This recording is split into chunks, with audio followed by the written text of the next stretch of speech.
खुशामदीद, आदाब, good morning, अस्सलाम वालेकुम। आप सबको हमारी तरफ से आप इस वक्त प्रोग्राम देख रहे हैं हमारा मॉर्निंग शो सलाम जेके, और सलाम जेके की आज की नशरियात लेकर आपका मेज़बान इशफाक गौहर हाज़िर खिदमत है। मेरे साथ नई दिल्ली स्टेडियम में मौजूद है खुशामदीद प्रोग्राम सलाम जेके के साथ मैं हूं आसिफ रशीद।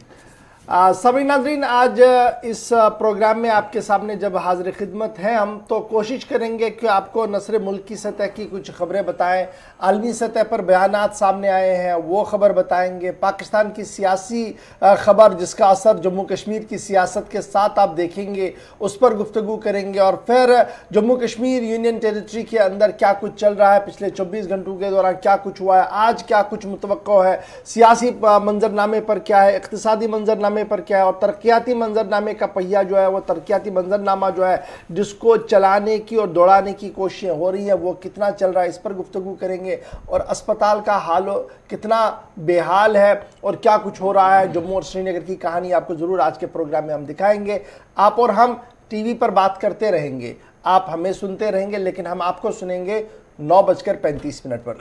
जब हमारी फ़ोन लाइन्स खुलेंगी। आप और हम बराह रास्त बात करेंगे, मसले उठाएंगे, इस उम्मीद के साथ कि हुकूमत की नींद टूटे, इंतज़ामिया जो फालिज़दा नज़र आ रही है उस पर आपकी बात का असर हो और कहीं ना कहीं उन मसलों का मदावा निकले। ये होगा जी 9:35। लेकिन फ़िलहाल आप और हम और ज़्यादा मजबूती के साथ आगे कैसे बढ़ें, तो आप हमारे सोशल मीडिया प्लेटफॉर्म पर आएंगे, फेसबुक के ज़रिए से हमारे साथ ज्वाइन करेंगे, ट्विटर इंस्टाग्राम पर हमारे साथ ज्वाइन करेंगे, आप हमारी ऑफिशियल वेबसाइट www.gulistannews.in पर ज़रूर आइएगा, ख़बर भी पढ़िएगा और ख़बर को देखिएगा भी, क्योंकि लाइव नशरियात वहाँ पर चल रही है। तो इस तरीके से आप हमारे साथ इस वक्त भी जुड़ सकते हैं और अपनी बात हम तक पहुँचा सकते हैं। लेकिन आज जब ख़बरों का आगाज़ करते हैं तो सबसे पहले बात ज़रा पाकिस्तान के हवाले से करते हैं और भारत और पाकिस्तान के ख़बरों की बात करते हैं, और भारत और पाकिस्तान के रिश्तों के हवाले से एक और अच्छी खबर सामने आ रही है, जहां गुज़श्ता कई हफ्तों से लगातार एक अच्छी पेशरफ्त देखने को मिल रही है। पहले डीजीएमओ सतह की बातचीत में कुछ मामलात आगे बढ़े, उसके बाद वजारत ख़ारजा के दोनों तरफ से बयानात आए, और अब एक और पहल जो है वो आगे बढ़ रहा है, और वो कोविड-19 के ख़िलाफ़ जो भारत ने एक बड़ी पहल की है, जो वैक्सीन कारी का अमल शुरू किया गया है, उसको अब पाकिस्तान के साथ भी बांटा जाएगा। और पाकिस्तान की सेनेट में बाज़ाब्ता तौर पर हाई पावर कमेटी के अंदर इस बात का खुलासा पेश किया गया कि पाकिस्तान भारत से बाज़ाब्ता तौर पर कोविशील्ड नामी वैक्सीन जो है वो ले रहा है। और इस बीच बताएं, एक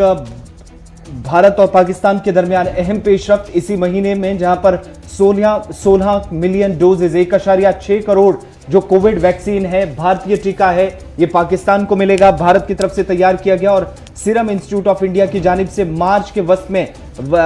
वस्त तक तैयार की जाने वाली जो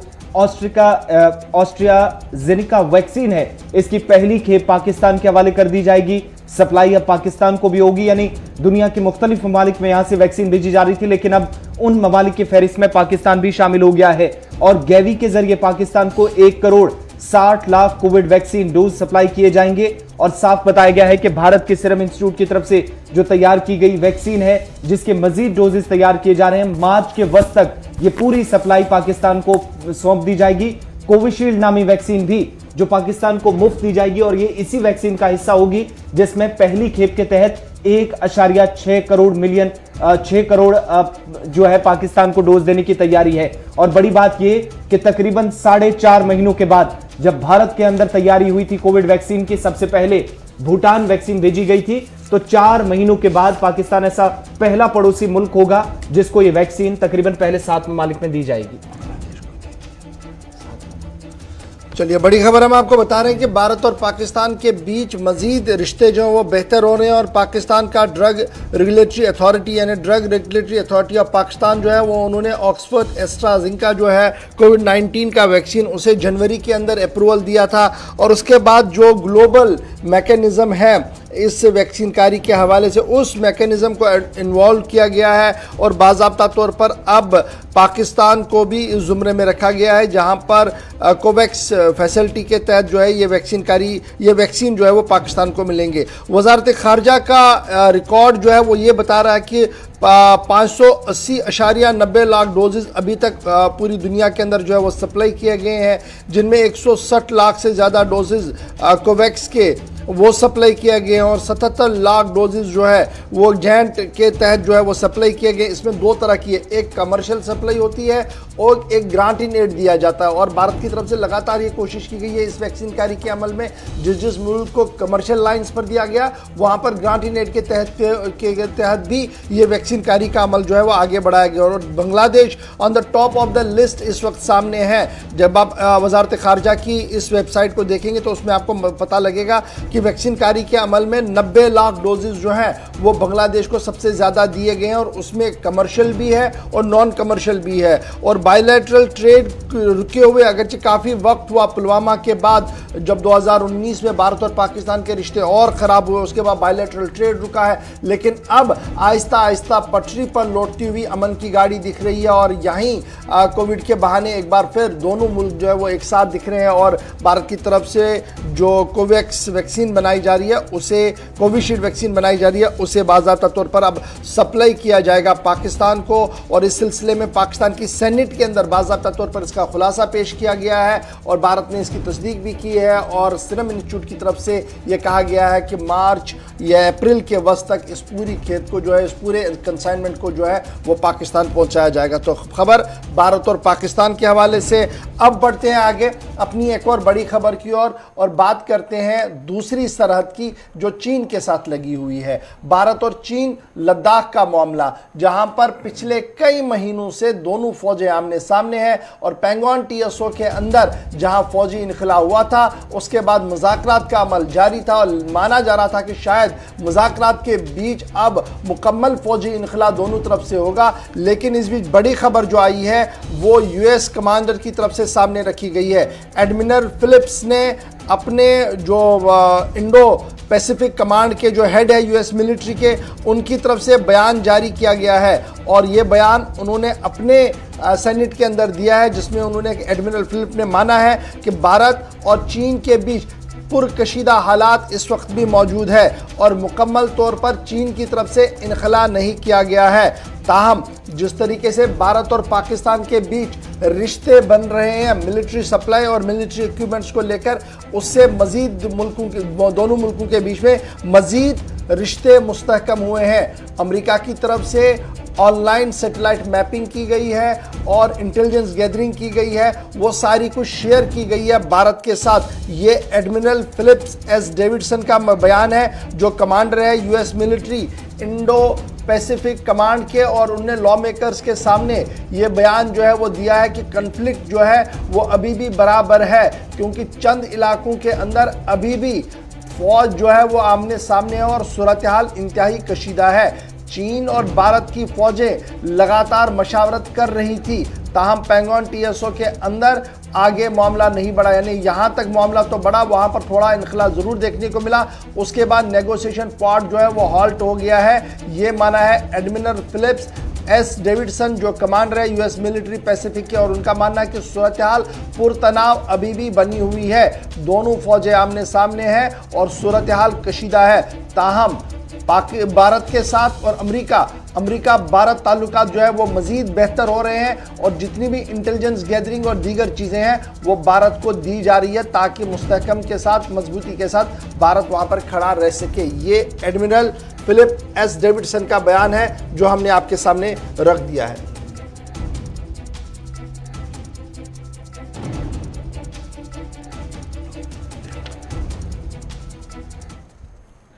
चलिए बढ़ते हैं एक और बड़ी खबर की ओर जो कि इस वक्त सरहदी इलाके से आ रही है। जब सरहदी इलाकों की बात हो रही है तो आपको PIA के हवाले से खबर बताते चले, यानी पाकिस्तानी इंटरनेशनल एयरलाइंस और इस शेप का बनाया हुआ एक तैयारा जो कि सरहदी जिले के अंदर जम्मू कश्मीर में गिरा है,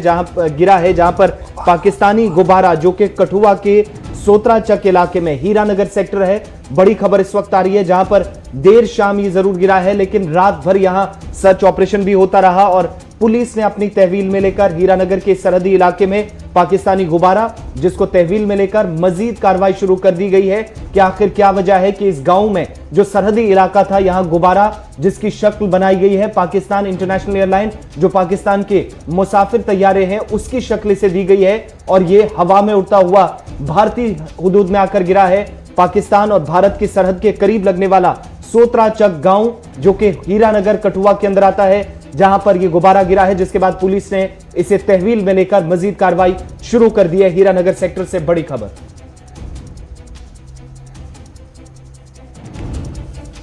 चलिए, ये तो सरहद की बात थी, जहां पर कठुआ से ये खबर आपको आज से बता रहे थे कि गुबारा नुमा जहाज जो है वो पीआईए जिस पर लिखा हुआ था और पूरी तरह से उसको पीआईए बनाया गया था, वो रात देर गेट देखा गया हीरानगर के चक इलाके के अंदर। और उसके बाद पुलिस ने रात भर वहां पर तलाशी कार्रवाइयां भी चलाई और इस वक्त भी इलाके के अंदर जो है वो तलाशी चलाई जा रही है, क्योंकि रात देर गई ये मामला जो था वो सामने आया था। लेकिन बात जब जरा और आगे बढ़ाते हैं और अब मुल्क की करते हैं, और मुल्क के अंदर एक खबर किसान भी है, जो पिछले 100 दिन से ज्यादा वक्त हो गया है किसान सरापा एहतिजाज है, और अब किसानों की गूंज मुल्क से बाहर भी सुनाई दे रही है। और ब्रिटिश पार्लियामेंट के अंदर लगातार पिछले कई दिनों से भारत के अंदर किसानों के एहतिजाज को लेकर सख्त बरहमी का इजहार किया गया और इंतहाई सख्त अल्फाज ब्रिटिश पार्लियामेंट के अंदर इस्तेमाल किए गए हैं, जिसके बाद वजारत खारजा ने भी अपना मौकफ साफ कर दिया है। किसान तहरीक का मामला जो अब बरतानवी पार्लियामेंट के अंदर भी जिस पर बहस मुबाहिसा हुआ, तकरीबन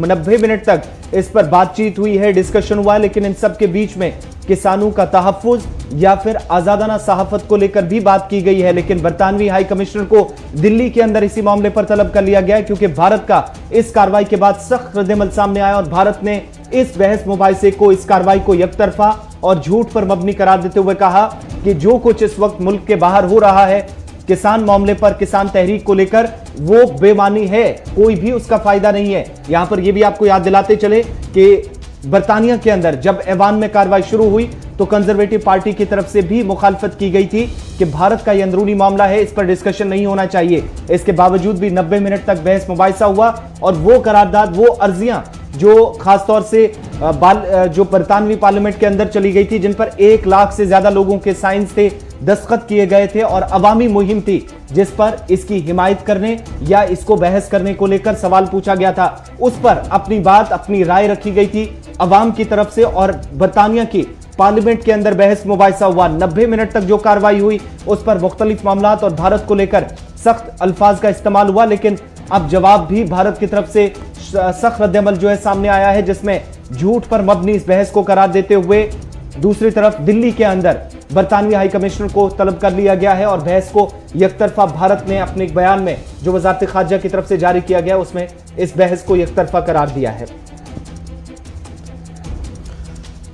चलिए, ये तो किसानों की खबर थी, लेकिन किसान सरापा एहतिजाज है और आज भी किसान सम्मेलन जो है कई इलाकों के अंदर हो रहे हैं और उत्तर प्रदेश के अंदर इस पर गहरी नज़र जो है वो रखी जा रही है। चुनाव भी 5 रियासतों के अंदर है और इस बीच किसान सरापा एहतिजाज है। देखना होगा कि सियासी ऊंट कौन सा करवट लेता है। बढ़ते हैं आगे और बात जरा एक और बड़ी खबर की करते हैं। और बड़ी खबर इसलिए ये अहम है क्योंकि पिछले कई दिनों से लगातार इस मॉर्निंग शो में हम उस खबर का जिक्र कर रहे थे, लेकिन अब तस्दीक उस खबर की हो गई है कि क्वाड मुल्कों की इतिहाद जो है वो अब बाज़ाब्ता तौर पर 12 मार्च को अपना इजलास बुला रहा है। क्वाड का इजलास 12 मार्च को होगा और इस सिलसिले में इस समिट के अंदर बाज़ाब्ता तौर पर वज़ीर आज़म नरेंद्र मोदी के अलावा अमरीकी सदर जो बिडेन के अलावा ऑस्ट्रेलिया और जापान के मंदूबीन भी होंगे। और ये माना जा रहा है कि ये पहला बड़ा इजलास होगा जो इस तरीके से बुलाया गया है मार्च 12 को। इससे कबल फरवरी का महीना था, 18 तारीख थी, जब एक्सटर्नल अफेयर्स मिनिस्टर जो है जयशंकर साहब, उन्होंने पार्टिसिपेट किया था foreign minister level meeting quad की, यानी क्वाड मुल्कों के जो वज़राए खारजा का इजलास 18 फरवरी को हुआ था, उसमें डॉक्टर जयशंकर ने हिस्सा लिया था। उसके बाद लगातार जो ऑस्ट्रेलिया के वज़ीर आज़म हैं और ऑस्ट्रेलिया की तरफ से लगातार ये कोशिशें की जा रही थी कि अब सरबराह इजलास हो ताकि मज़ीद बेहतरी के साथ आगे बढ़ा जाए। और अब क्वाड का पहला इजलास जो है वो 12 तारीख को होगा और ये अमेरिका के नुक्ते निगाह से अहम होगा क्योंकि ये बैनुल-अक़वामी सतह पर पहली नशिस्त तो होगी बिडेन की जहां पर वो आके बात करेंगे, अपना मौक़िफ़ अमेरिका का मौक़िफ़ मुल्क के सामने, दुनिया के सामने रखने जा रहे हैं। इधर चीन गहरी नज़र इस पूरे मामले पर रख रहा है क्योंकि इंडो पैसिफिक रीजन के अंदर जिस तरीके से बयानात सामने आ रहे हैं इसको लेकर चीन ने भी अपना रद्द-ए-अमल दिया है और भारत से जहां दोस्ताना ताल्लुकात को कायम रखने और माजी की सूरत हाल को बरकरार रखने की बात कही है, वहीं पर अमेरिका के लिए भी एक तंबे जारी करते हुए कह दिया है कि इस खित्ते के अंदर अमेरिकी जाहिरियत को कबूल नहीं किया जाएगा और अमेरिका जिस तरीके से अपने हवारियों के साथ मिलकर यहाँ पर सूरत हाल बिगाड़ना चाहता है उसके खिलाफ सफारा जंग भी हो सकती है। इस तरीके की बातें माजी में भी कही गई है, लेकिन अब अमेरिका के अंदर नए सदर है और नए सदर का बैनुल-अक़वामी सतह पर यह पहला इजलास होगा और देखना होगा कि किस मौक़िफ़ के साथ चीन के मामले को लेकर यहाँ पर जो बिडेन का बयान जो है वो सामने आएगा। यहाँ पर सिर्फ इतना ही नहीं है, देखना होगा कि उसके बाद ऑस्ट्रेलिया का मौक़िफ़, जापान का मौक़िफ़ और फिर चीन का मौक़िफ़ भी किस तरीके का सामने आ सकता है।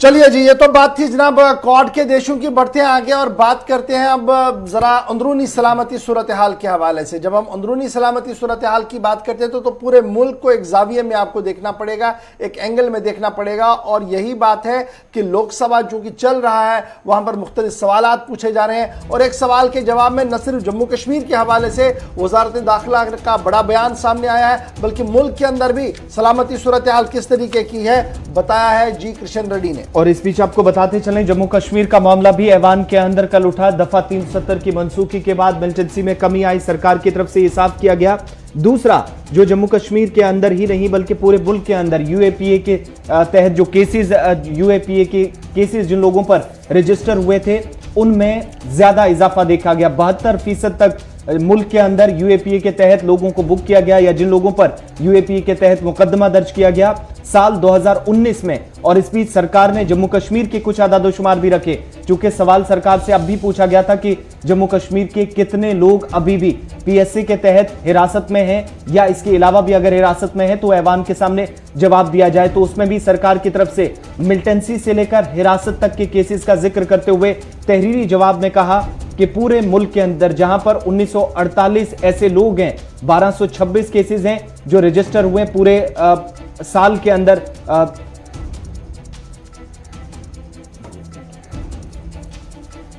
यूएपीए के तहत केसेस का आदादोशुमार सरकार ने रखा है, लेकिन जम्मू कश्मीर का जो आदादोशुमार सरकार ने दिया उसके बकौल कि पीएसए के तहत कोई भी शख्स जम्मू कश्मीर के अंदर इस वक्त बंद नहीं है, लेकिन कुछ लोगों के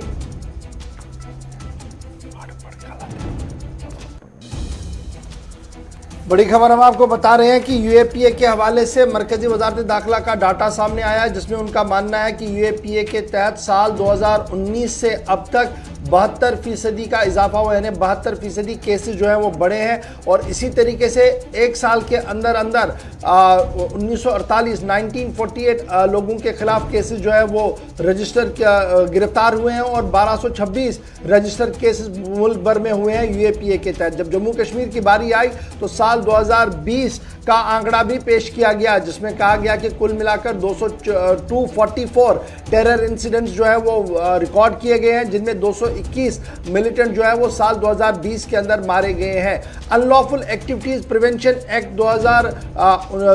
एक्ट का हवाला जब दिया गया तो ये कहा गया कि जब आप 2015 को 2019 के मुकाबले में देखेंगे और फिर 2019 को 2020 के मुकाबले में देखेंगे तो कानून का इस्तेमाल ज़्यादा से ज़्यादा हुआ है, जिसकी वजह से सूरत हाल जो है वो काबू में है। और साथ ही ये भी बताया गया कि अगर 2019 के केसेस को देखेंगे जो रजिस्टर हुए हैं तो मणिपुर में 306, उसके बाद तमिलनाडु में 270 केस और जम्मू कश्मीर में 255 केस, झारखंड में 105 केस, असम में 87 केस जो है वह रजिस्टर हुए हैं। और इन केसेस में अरेस्ट भी जो है वो बहुत सारे लोग हुए हैं और अरेस्ट में सबसे ज़्यादा लोग जो है वो उत्तर प्रदेश से हुए हैं जहां पर 498 के करीब लोगों की गिरफ्तारियां हुई हैं। मणिपुर के अंदर 385 से ज़्यादा लोगों की गिरफ्तारी हुई है, तमिलनाडु के अंदर 308 लोगों की गिरफ्तारी हुई है, जबकि जम्मू कश्मीर के अंदर 227 222 और झारखंड के अंदर 202 लोगों को यूएपीए के तहत गिरफ्तार किया गया है। आर्टिकल 370 की मनसूखी के बाद सूरत हाल बतदरीज बेहतर हो रही है। एक बार फिर मरकजी वजारत दाखिला की रिपोर्ट और मरकजी वजारत दाखिला की तरफ से बयान दिया गया है कि 370 ख़त्म होने के बाद सूरत हाल मामूल पर आ रही है और लगातार मिलिटेंट ऑपरेशंस कम हो रहे हैं और जिस तरीके से एंटी मिलिटेंट ऑपरेशन चलाए गए हैं उसमें फौज और पुलिस को बड़ी कामयाबी भी मिली है। 244 मिलिटेंट इंसिडेंट्स हुए हैं, 221 मारे गए हैं 2020 के अंदर, जबकि 2019 का फिगर ये था कि 594 इंसिडेंट्स हुए थे। और उसके साथ साथ जब हम लास्ट ईयर फरवरी का रिकॉर्ड देखते हैं तो उसमें भी काफ़ी कमी आई है। ये वजारत दाखिला की एक डिटेल रिपोर्ट जो है वो सामने आई है। उसके साथ साथ ये भी कहा गया है कि तकरीबन 42 ऐसी ऑर्गेनाइजेशंस हैं जिनको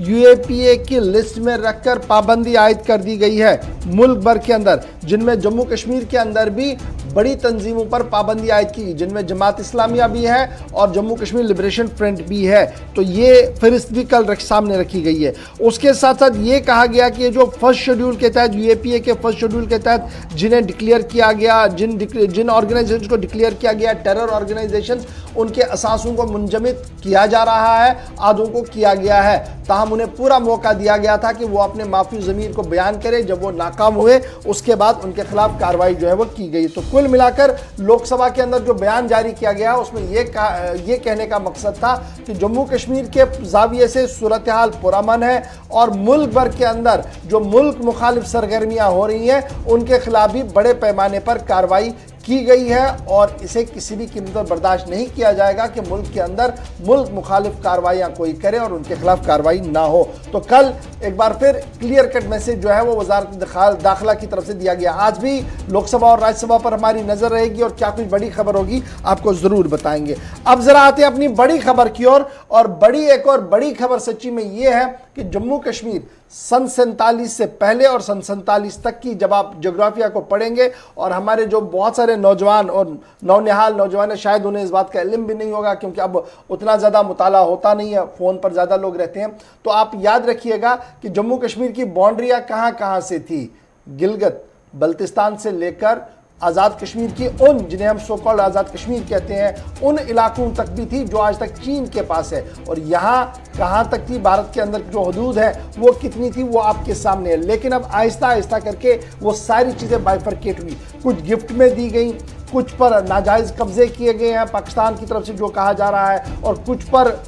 यहाँ से कुछ मामला चले हैं भारत की तरफ से। और अब बड़ी बात जो आ रही है सामने वो ये है कि पाकिस्तान ने बाज़ाब्ता तौर पर गिलगित बल्तिस्तान को पाकिस्तान का सूबा बनाने की कोशिशें तेज़ की हैं और यही वजह है कि गिलगित बल्तिस्तान असेंबली ने बाज़ाब्ता तौर पर मुत्तफ़िका तौर पर एक करारदाद कल ऐवान के सामने रखी और उसे मंजूर किया गया है। हिज़्ब इख्तिलाफ और हिज़्ब इक़्तिदार ने बैक ज़बान होकर वहाँ पर इस करारदाद को मंजूर किया और पाकिस्तानी हुकूमत से दरख्वास्त की कि गिलगित बल्तिस्तान को सूबे की शक्ल में लिया जाए और सेनेट और कौमी असेंबली के अंदर बाज़ाब्ता तौर पर नुमाइंदगी वहाँ पर दी जाए। एक तरफ से ये कहा गया, दूसरी तरफ से ये भी कहा गया इस करारदाद के अंदर कि जब आप ये सारी चीज़ें करेंगे तो अक़वाम मुत्तहिदा की करारदादों की पासदारी की जाए। अब ये पासदारी कैसे होगी मेरी समझ से बाहर है क्योंकि यही मामला जब आप उस पार और इस पार देखते हैं तो इन्हीं मामलों को लेकर पाकिस्तान का एक कड़ा एतराज़ था। तो आज गिलगित बल्तिस्तान पर खामोशी, लेकिन अब आहिस्ता आहिस्ता करके गिलगित बल्तिस्तान पाकिस्तान का सूबा बन रहा है। लेकिन इसको लेकर वजारत खारजा की तरफ से बयान जारी किया गया है और वजारत खारजा ने इस पूरी कार्रवाई को गैर आईनी करार दिया है और कहा है कि सन 47 को जो हदूद जम्मू कश्मीर की थी वो एक क्लियर कट पोजीशन है और उस मौक़ब में कोई तरमीम भारत की तरफ से काबिल कबूल नहीं है। और जिस तरीके से इस गिलगित बल्तिस्तान को सूबा बनाने की कोशिश की जा रही है इस करारदाद को वो नामंजूर करते हैं और आलमी इदारों से भी उन्होंने मुदाखलत की अपील की है। और इस बीच आपको बताते चलें, चूंकि अब गिलगित बल्तिस्तान को पाकिस्तान का सूबा बनाने की करारदाद मंजूर कर ली गई है, तमाम सियासी जमातों ने सूबे की हिमायत भी की है और करारदाद जो मंजूर की गई है उसमें कहा गया है कि गिलगित बल्तिस्तान का ये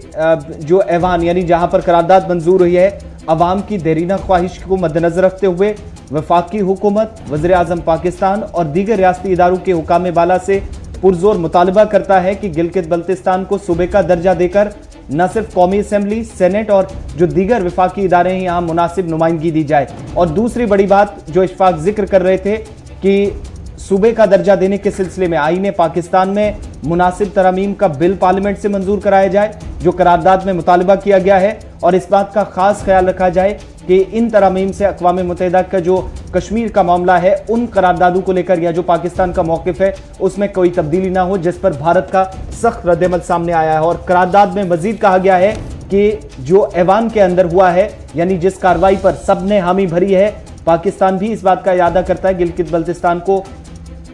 जो इस वक्त पाकिस्तान का कश्मीर को लेकर जो मौक़िफ़ है उसमें कोई तब्दीली नहीं होनी चाहिए, लेकिन भारत का इस पर शदीद रद्द-ए-अमल जो इस वक्त पाकिस्तान की इस ऐवान की कार्रवाई गिलगित बल्तिस्तान की असेंबली में हुई उसके बाद सामने आया है। मुझे याद है कि जब ये गिलगित बल्तिस्तान को सूबा बनाने की तैयारियों में थे, जनरल मुशर्रफ के टेन्योर में ये बात सामने आई थी, तो उस वक्त जम्मू कश्मीर से भी आवाज़ें उठी थी और इलाहिदी की पसंद खीमे ने इस पर ज़बरदस्त बरहमी का इजहार किया था और उसके बाद थोड़ा सा इसको ठंडे बस्ते में डाल दिया गया था। लेकिन आहिस्ता आहिस्ता करके वहाँ तैयारियाँ हो रही थी और अब इमरान खान ने बाज़ाब्ता तौर पर अपने जो वहाँ पर उनके मुंतखबा लोग हैं उनसे ये करारदाद जो है वो सामने करवा दी है और अब देखना होगा कि पाकिस्तान का मौक़िफ़ इस पर क्या कुछ होगा। लेकिन बड़ा सवाल ये है कि कल तक जो जम्मू कश्मीर की सालमियत की बातें कर रहे थे, आज गिलगित बल्तिस्तान को सूबा बनाकर कौन सा जवाब पैदा कर रहे हैं। छोटे से ब्रेक के लिए रुक रहे हैं, ब्रेक के उस पार आएंगे तो बात बताएंगे क्यों है लोग नाराज़ और किस बात से है नाराज़, इस पर गुफ्तगू करेंगे। और साथ साथ अब मैखाने खुलने जा रहे हैं, हुकूमत की तरफ से पॉलिसी सामने आई है, दोनों पर खुलकर बात करेंगे छोटे से ब्रेक के बाद।